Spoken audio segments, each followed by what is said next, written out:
session will go from 9 until 11 today.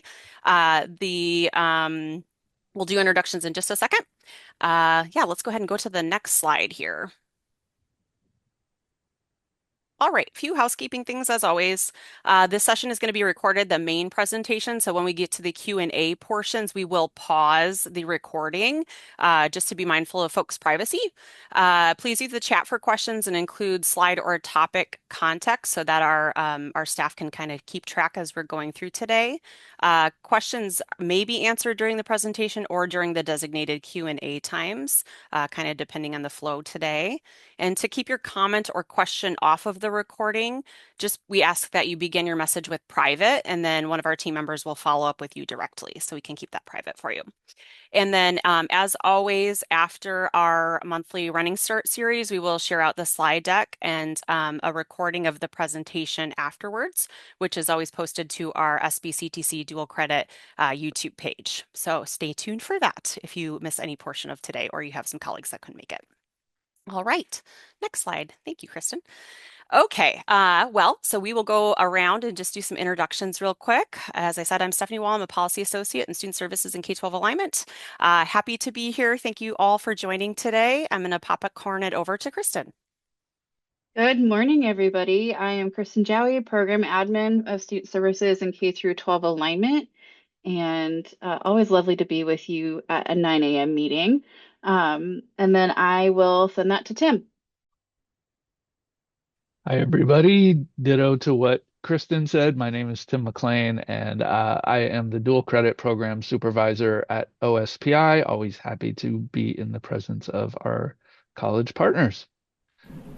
And Jennifer Dellinger, are you on? Because I haven't seen you in ages.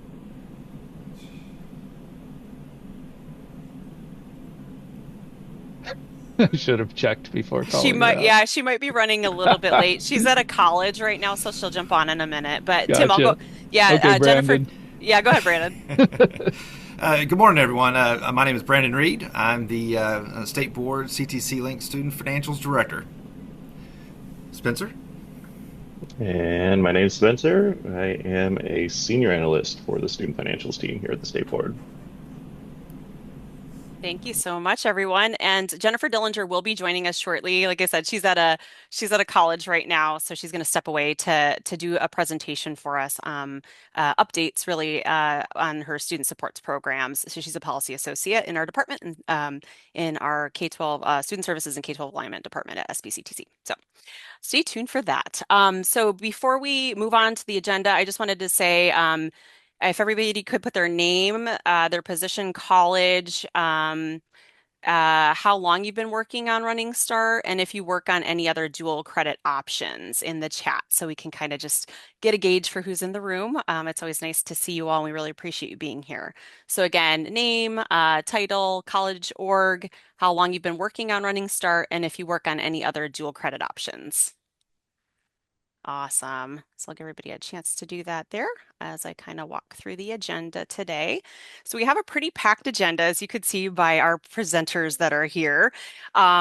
We are gonna do a little poll in just a second here, so I'll pause on talking that, but it's about the high school and beyond plan.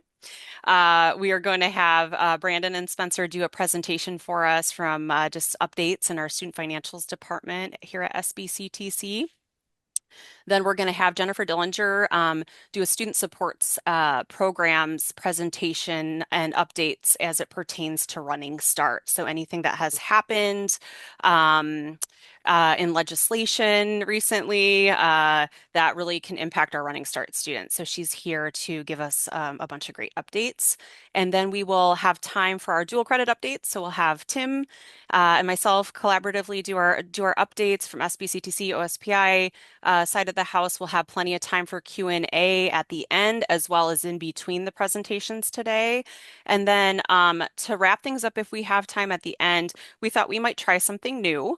What we'll do is we'll end the whole presentation that we're doing today for you all, and we're going to give folks what's called a practitioner connect. So we'll just leave the room open and give it a chance for folks to talk to one another if you would like to. So something a little different. I know sometimes we do breakout sessions. We thought we would just try this this. So if you have questions for the group, if you need to jump off, please do. But if you wanted to stay on and chat with fellow colleagues at your colleges, we just wanted to provide that space to do that. So we will do that towards the end there. I know it's not on the agenda, but just wanted to make mention of that before we get going. Okay, great. All right, next slide. And thank you everybody for all the introductions in the chat. I see them all rolling in. This is great. Okay, so we're not going to poll yet, but just wanted to preface this. Get ready for a poll. So for our Running Start series, May 20th, Tim McLean has graciously agreed to do a presentation on the high school and beyond plan and school links. And so what we wanted to do to make sure, because that's a big ask, right? There's a lot there, and there could be several hours worth of presentation. So we wanted it to be geared towards you all. Questions you might have that you would like answered.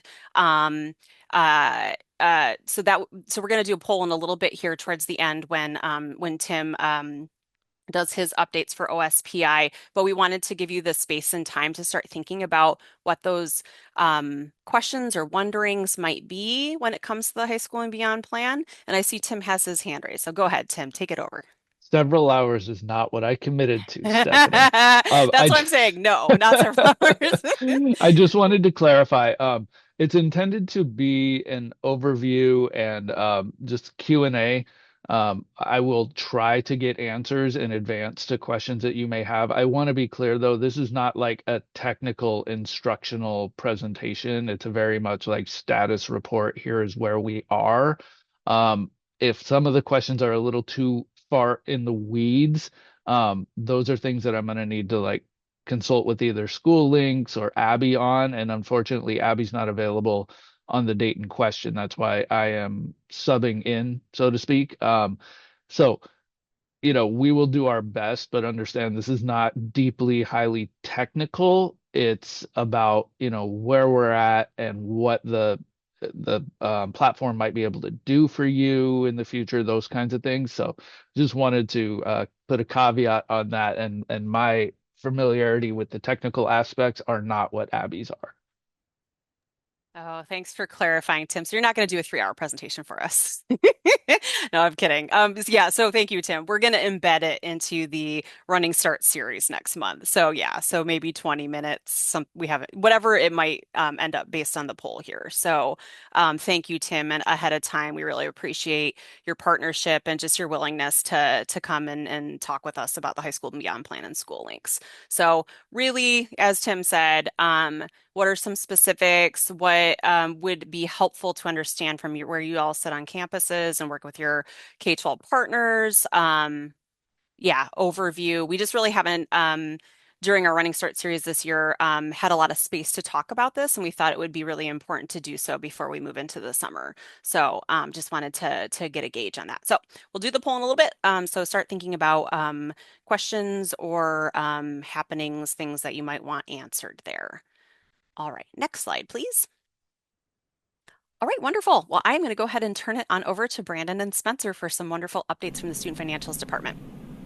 Yeah, we only have 2 things for everybody to be aware of with regards to, some small adjustments in CTC link. And Spencer had worked to include a new box for use in the Process Running Start page. And also some of the updates for pending the legislature decisions from this past go round. And so we just wanted to let you all know a little bit more about those. And Spencer, if you wanted to mention about the homeschool checkbox. Yeah, not much to update on, stuff we've kind of been keeping in contact, but homeschool checkbox live, right? I think we've told the group that it's in production now. The only other thing we keep getting requests on is how to utilize it in reports or queries, or get it into the big, billing unit query for Running Start. The billing report can let you know that there's a ticket to get that in. So it should be on, the global giant Running Start queries. And then if you have questions about if you have custom local college queries that you'd like that checkbox added to, you can always just reach out with a ticket. and we can help you kind of work through getting that onto your local queries as well. But the big update, the big queries used by everyone should be having that checkbox field if they're homeschooled or not added here in the next week or two, I think, with the schedule of when queries migrate. And then the 26-27 max unit updates should be in like it's listed here, production and PCD. We did it prior to the refresh, so if you need to test anything out for your running start students and seeing that new maximum, I believe it was a production. Is that correct in the max units in FTE? Um, so we went through every college and made that update. I believe starting fall term. Yes, okay, good. It's been a while since we did it. So it should be good for every college. You shouldn't have to put in a ticket for it. It should just be done and ready for you when that term comes around and when it should be in place. So again, if you want to test it out, BCD is a great place to go, run some calc and whatnot if your setup's ready for fall term. But yeah, those are the two. Thank you. And I just wanted to give a huge shout out to Spencer and Brandon. The day I met with them, they went in and updated those max units, like super impressive, just on top of it. So yeah, round of applause. You all are on it all the time. Really appreciate you all. So starting fall of 2026, the max units will be 19 credits for fall, 19 credits for winter, and 20 credits for spring. Spring of 2027. The 10 credits will stay the same for summer. So we didn't touch any of that, but that's what we were, I just wanted to make sure that that was clear. And we'll talk about that a little bit more too when we get to Tim and I's updates about the 1.3. And we were just trying with the homeschool checkbox. Again, we're trying to mirror what that RSCVF form looks like. And remember, we've gone through, Brandon and Spencer have been great and have been, we did a lot of polls in this space to figure out what you all would like as practitioners. And so that homeschool checkbox really came out on top. And so they went through the avenues to get that approved and to get that available for us. And so just really appreciate you all the time and energy that it's taken to move all these things forward. And it looks like Lindsay has a question. Is that checkbox something that could eventually be part of the high school data role? Yeah, they didn't mention that piece because I know we've hammered that to death in some of the communications. That'll be future work. It kind of is two separate processes when I get to the technical piece. So we finished the first process, and now the second piece will be to get that a part of the role. So we'll work with our app services and developers to get that done. That's a little beyond my scope, but yeah, that is on the docket. So yeah, expect that in probably a few months. Just making sure we don't break anything that's already being rolled. So we'll communicate as we get updates though, and work with the other teams. Thank you. Yeah, so any questions for Brandon and Spencer?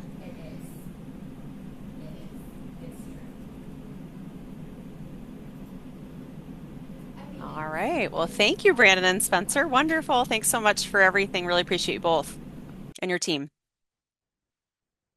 All right.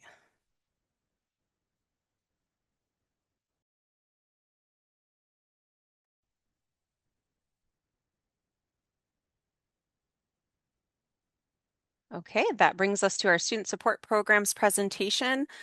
Just wanted to do a room check. I'm not sure if Jennifer is here yet. He's not. We could skip to SBCTC updates and then Let's do it. swing back That around. sounds great. We're gonna move the agenda around a little bit, y'all. Here we go. Okay, so we're going to jump to SBCTC updates real quick.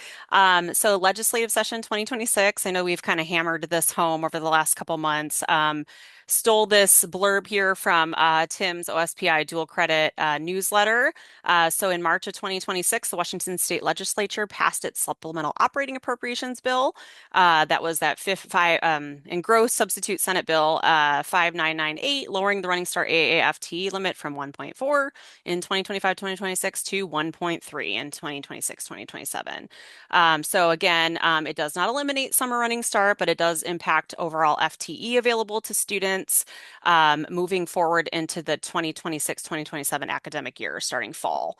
It does not impact 2026 summer. So, and we're going to talk about that a little bit later, but just wanted to provide that legislative update right up front. And we will get to that in just a minute here when we go over to Tim.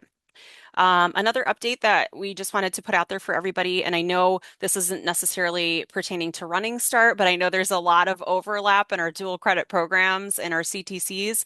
So just wanted to flag this one. We have decided to hold a College and the High School Connect. So this session is really for college and high school program staff, community technical college staff. It's going to be on May 11th from 11 to 12:30. And the goal really is just to create space for college and high school CTC staff to come together to talk about what's working, what some challenges that we're having. I know we put together, SBCTC put out with collaboration from colleges, the guidance document for college and the high school business processes. We're going into spring that was released in fall of 2025. So just kind of wanted to do a temperature check, gauge check of how things have been going, what's working well, what's maybe not working, where do we need to provide some additional guidance if needed. So we wanted to have that space. I know we have this professional space here each month with Running Start, but we really haven't had a chance to bring college and the high school CTCs together. So we wanted to provide that space. So save the date. The Zoom link is provided there. And again, we'll send the deck out afterwards as well. But just wanted to give a plug for college and high school. All right. Next. Okay. And so I know I have mentioned this many times. We have a now a dual credit council, a community technical college dual credit council. The inaugural virtual meeting is tomorrow. Woohoo! Super exciting. From 10 until 1. Yes. It's a 3-year pilot. And it's really about coordination of dual credit programs, focusing on CTE dual credit, Running Start in college and the high school, primarily for our community technical college system. I know many of you in the room are probably also going to be at that meeting tomorrow. We're really looking forward to it. We've got a pretty hefty agenda. Tomorrow will not be ran like typical council meetings in that we're going to introduce the council, review the 3-year deliverables of the pilot, and hold a vote on the executive team. We had some nominations, so we want to, do that in the space tomorrow. But really, it's going to be providing information. Here's where we're at. We have the national perspective during the meetings. We have a keynote remarks by Alex Perry. If you don't know him, he's amazing. He works in the College and the High School Alliance space.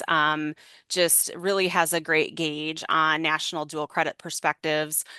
We are part of that CHSA cohort group. Washington State is.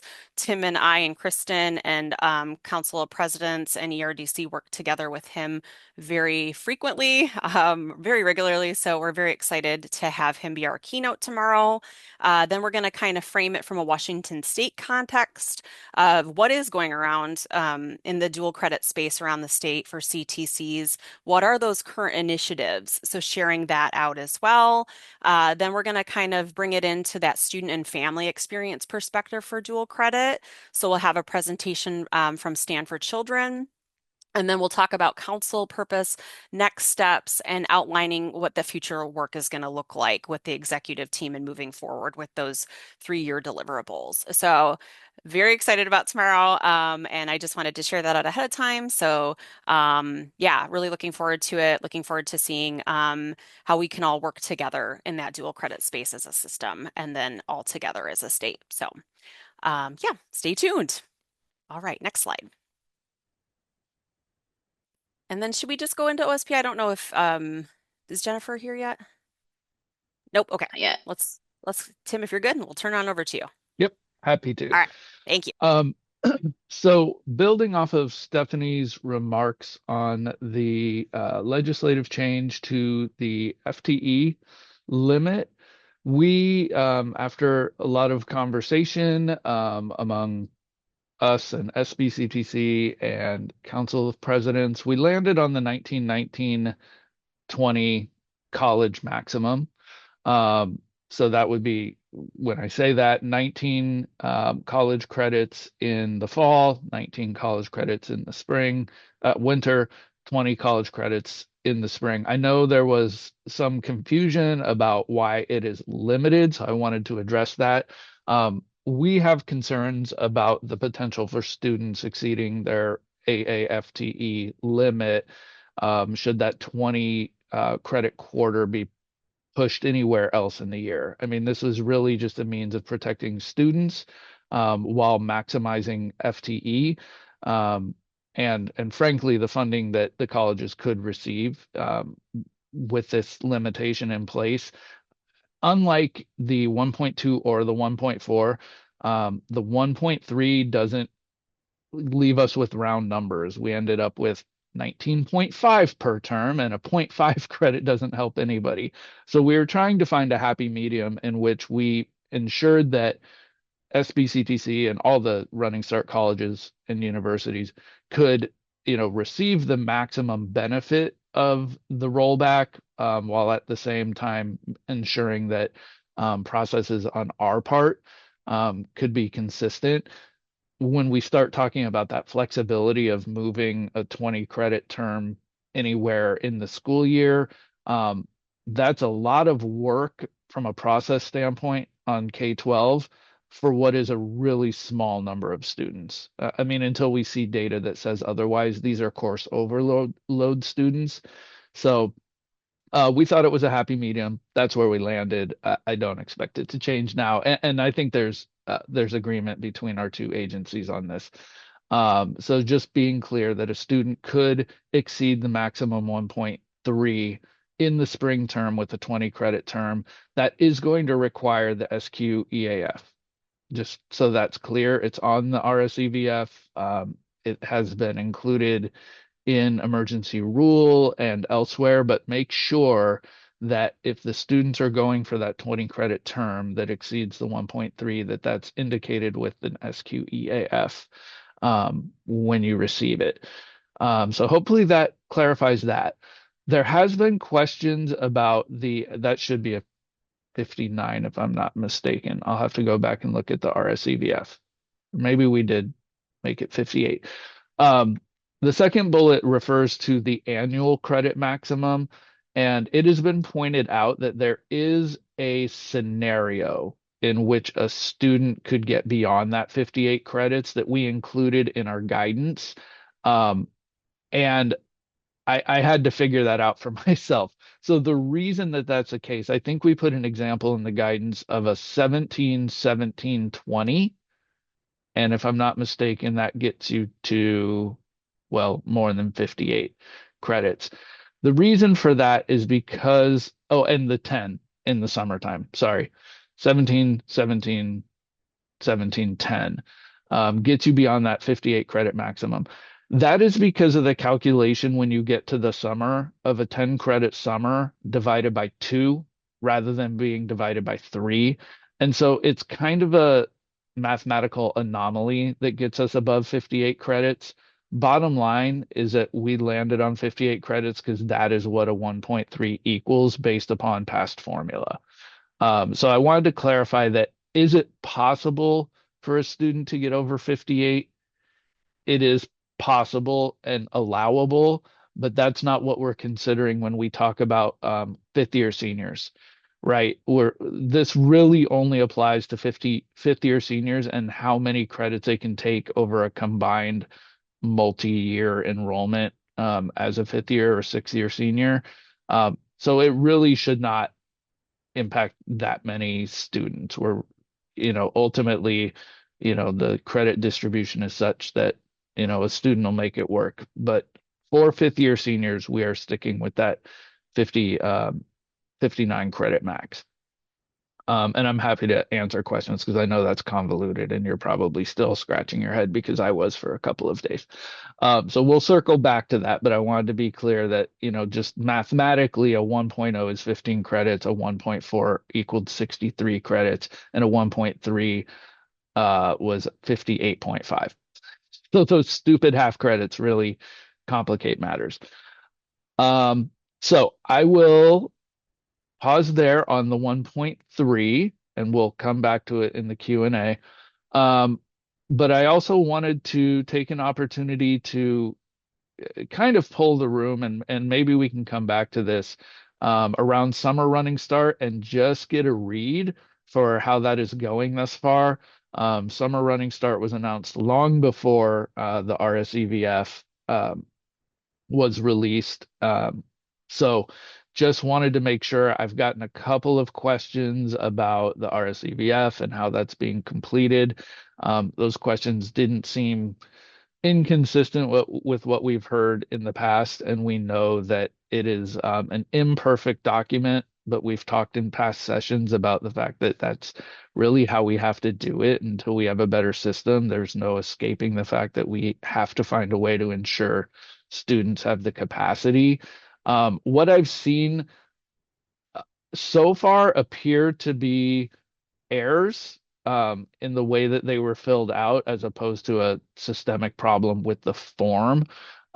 Happy to kind of touch on some of the challenges that you're experiencing that are more universal or broader.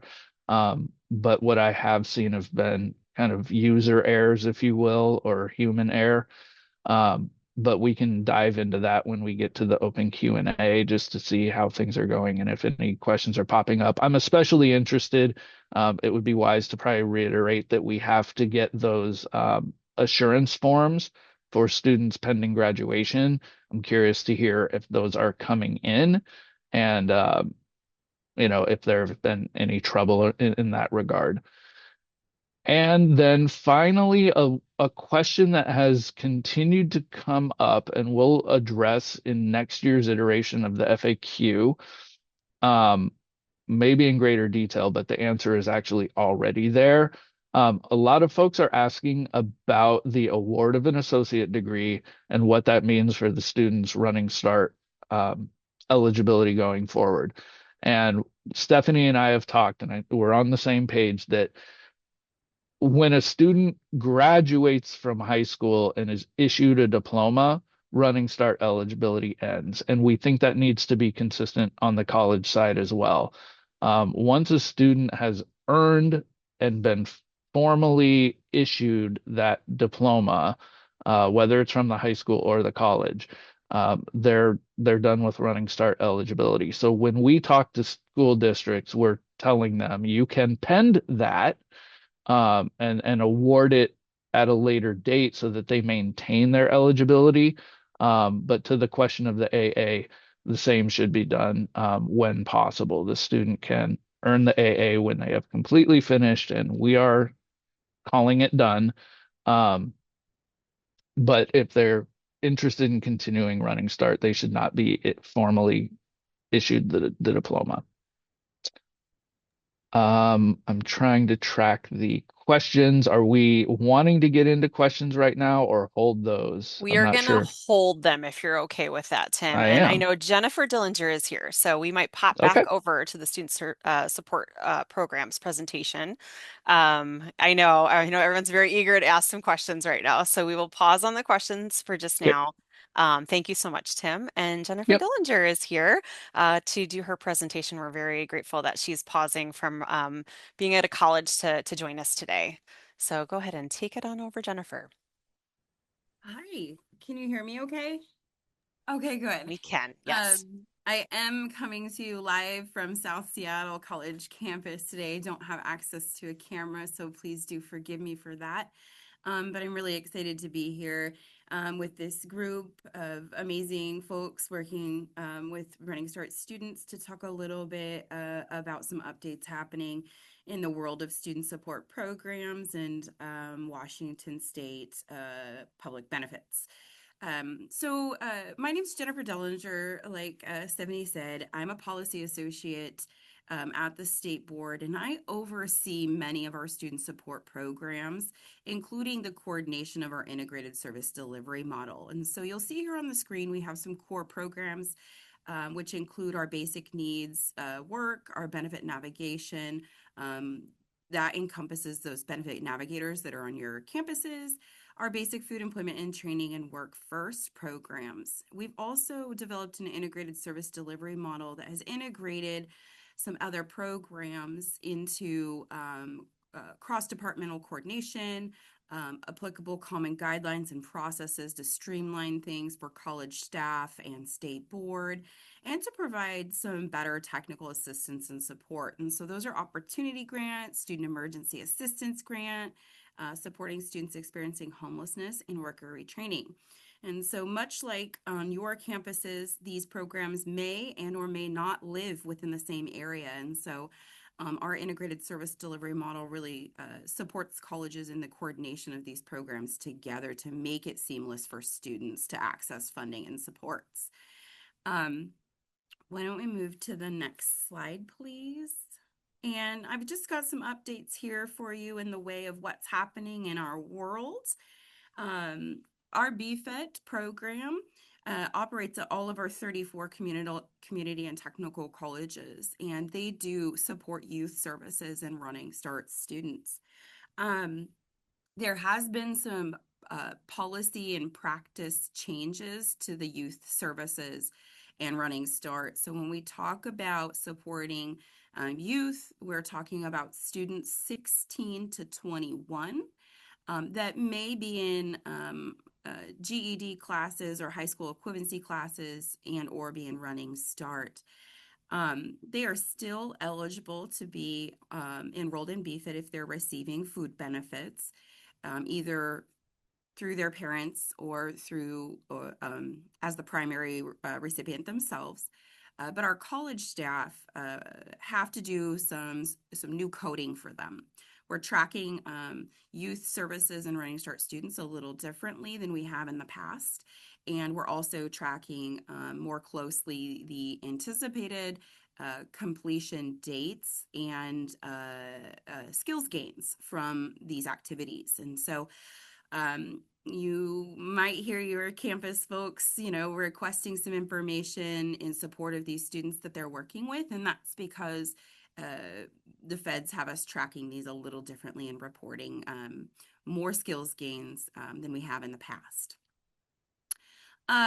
Also want to share that our Work First program has expanded to now allow bachelor's programs as allowable activities. And so this is a really exciting time for low-income students who are receiving public assistance. Historically, Work First has been a program that's been limited to short-term technical certificates. And so we've, over the past 5 years, really started expanding to how we serve students in this program. And we were finally able to include the last pathway as BAS in the allowable activities this year. And so that just went into effect in March. So the colleges are really eager to be working with students who are completing their associate programs and talking about transitioning into a bachelor's. I also want to share that we have some SBCTC scholarships out in the field. And so you'll see 5 colleges here on the screen: Bellingham Technical College, Big Bend Community College, Everett Community College, Renton Technical College, and Spokane Community College. All have funding available through state board that offers tuition and fee scholarships and childcare scholarships to students in aerospace or aerospace related programming. So if you're from these colleges and you have students that are in those fields or going into those fields, these colleges have the funds available. If you will have students that are in those fields or are interested in those fields that are not from these colleges, that's okay too. I'm going to post a link in the chat. SBCTC Aerospace has other college partners. There's 14 total community and technical college partners that they work with to offer scholarships. And so that link there is there in the chat, and students can apply right through SBCTC ACE if they're not applying directly through one of the 5 colleges that we fund for this. And they can receive up to $5,000 a year in the tuition scholarship. So pretty good chunk of change for students to be able to access. Another update we have is we are in our third year of a meal pilot program that provides free or reduced price meals to some campuses. Our pilot programs consist of Columbia Basin College, Everett Community College, Grace Harbor College, and Walla Walla Community College. And um, in our third and final year, these colleges will be focusing on finishing up to support students and closing out the meal pilot. We are working with some of them to figure out how they may sustain their meal pilots. We've got early data from year 2 and year 3 that shows students who receive meals on campuses are 91% retained into the next quarter. And we know how important that is, especially for our Running Start students population and being able to access those meals. Oh, Kristen, you used to administer the scholarships through SBCTC. That's so cool. I love that. The meals at campuses are extremely important, and the data is really showing that. So as our report gets more finalized, I will be happy to share that with you all. But in the meantime, if you're working with students on these campuses, please feel free to make sure that they are aware that there is a meal pilot program that can help get them meals while they're on campus, and that includes Running Start students too. Opportunity grants, the last update we have, opportunity grants going to start implementing coding for fiscal year 27. This is going to allow us to track opportunity grant students, their outcomes, their performance, their skills gains, and be able to report better on how opportunity grant is a critical infrastructure support for students up through their first 45 credits. So we're excited that we're there. It's been a long time coming. Opportunity Grant has been around a very long time, and our awesome policy associate, Jessica Perez, has really worked hard on this, and the colleges are really excited. So a couple of updates there for you. Can we move to the next slide? Awesome.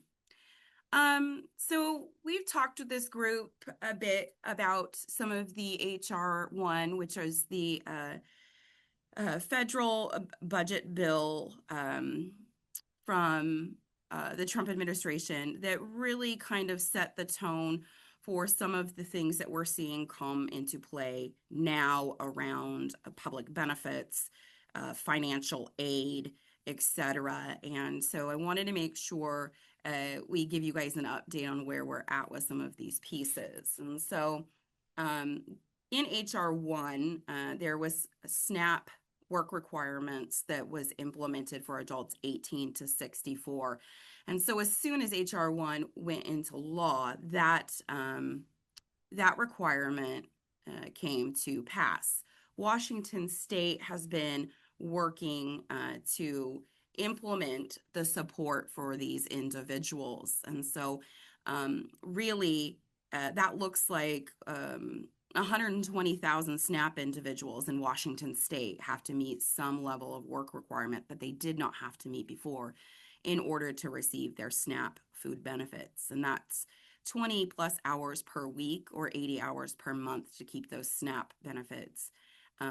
Education and training meets that activity requirement, along with other things like supervised job search, workfare, volunteer hours, and things like that. Our BFIT program also helps to meet that activity requirement. So right now we're seeing a pretty good increase in our BFIT programming. So I'm going to give you guys just a couple of data figures here for some funsies. So of the 120,000 SNAP individuals, we're estimating our system will see around 6,000 of those individuals coming into our colleges over the first year and a half as implementation ramps up and folks are told they have to participate in a work activity. Now this is early estimates. It could actually end up being more. We are working with our partners at DSHS, and we have some reports coming into us. And last quarter, there was just shy of 12,000 individuals receiving SNAP benefits that were enrolled in post-secondary education. This quarter, we just received the report, and there's more than 17,000 enrolled in higher education that are receiving SNAP benefits. So you can see already there's a jump, and we expect that to continue to increase. This does impact Running Start students if they're 18 and older, whether they're in the program or transitioning out of the program and doing something else, if they're on food benefits. And so I want to keep you guys apprised of where we're at there. Why don't we move to the next slide? And I think this is my last slide. Part of HR1 also implemented work requirements for individuals on Medicaid. So if you are an individual who is receiving medical assistance through the Department of Health and Human Services, Medicaid, you will be required to participate in a work activity to keep receiving your health benefits. This goes into effect July 1st of 2027. And so the State Board is working closely with the Department of Social Health and Services and the Healthcare Authority to really understand the criteria, the policy, and conduct an impact analysis. Washington State has nearly 620,000 individuals on Medicaid that will have to meet work requirements. That's an extreme amount of folks, and we're talking about some of these folks being mentally or physically disabled that will be required to meet this activity. So there's very little exemptions. Retired folks, I mean, it's pretty intense. And of that 620,000, nearly 20,000 are expected to lose full funding for their Medicaid. And that's a lot. 20,000 individuals is a lot to think about not having some type of health insurance. This also requires recertification for Medicaid benefits every 6 months. That is an extreme administrative burden for our Healthcare Authority and Department of Social Health and Services, as well as individuals. That means they have to, in their recertification, they have to resubmit all of their paperwork verifying any type of disability, physical impairment, anything like that. So that's a lot of work, which we anticipate that folks just will get hung up in that and they won't do that. And so we think that even more might actually lose their Medicaid benefits once recertification starts to happen. So while that is some bummer news, I know that in my work with the Healthcare Authority, they're being really intentional and strategic to think about how we support these individuals in the most simplest and meaningful of ways. So what are we already doing across Employment Security Department, across the CTCs, across commerce, all that to say, how do we do this, and how do we share the data in a way that makes it so these folks can get their recertifications done without extra burden. Those are all my slides. So I'll turn it back to you, Stephanie. Thank you so much for taking the time today to join us from a college. We really appreciate you. Great information, really helpful. And yeah, we look forward to getting any additional resources from you, Jennifer. Thank you so much. Yes, thanks so much for having me. Take care. All right, so let's pop back. Should we take this moment to maybe do our high school and beyond plan poll before we jump into Q&A? Yep, and there it is. Thank you, Kristen. So feel free to add all of your comments, what you want to know about the high school and beyond plan, with the preface that Tim and I kind of gave at the beginning there of what we can fit in to about a little bit of a presentation for the during the Running Start series, May 20th. What would be helpful? All right, we'll give you a couple minutes to fill that out. Okay. Well, thank you all. So I think we'll go to the next slide here. So like I said, what we'll do is we'll end the presentation portion, but we'll stay on for what we're calling our Practitioner Connect.